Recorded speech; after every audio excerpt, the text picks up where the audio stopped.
The lathe comes fully assembled, straight out of the box, with several included accessories and just a few steps for setup. Once you've unpacked the box, you should now have the following parts and accessories: a knockout bar, 4 rubber feet for using the lathe on a bench top, a spanner wrench for removing the faceplate, and it's also very handy for removing your chucks that utilize an insert, a double Morse taper 2 jig that allows you to realign the headstock and the tailstock after using the rotating feature of the headstock, a 9-inch tool rest and a 1-inch tool post.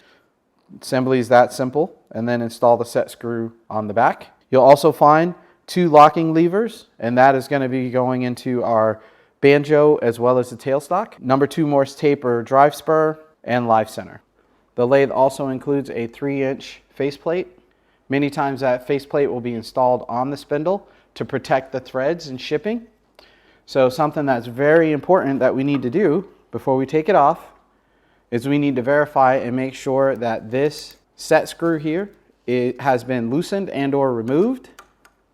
In order to remove the faceplate, first we're going to lock the spindle, and then we're going to take our spanner, and then what we'll do is hook the little tab into this little space right here on the back side of the faceplate and wrench down, and that allows us to pull it off. At both ends of the lathe bed, you'll find these bed end stopper plates, and their function is to keep the tailstock and the headstock from inadvertently being slid completely off the bed. There are several instances where you would need to remove the tailstock, and in those cases it's a simple matter of removing these 2 screws here and removing that plate, and that will allow you to easily slide the bed off the lathe.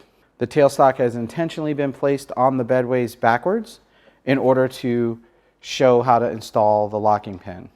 So simply line that up and screw that in.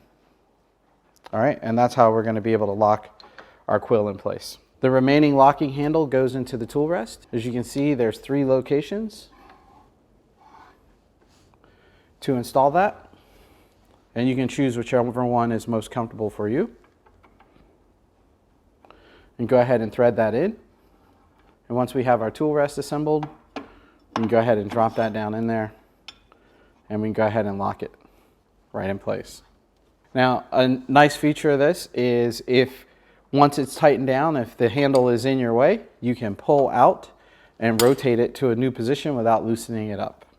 With all of the aforementioned features and a high-level fit and finish, the Neptune is the next offering in a long line of innovative DVR-based lathe products from NOVA.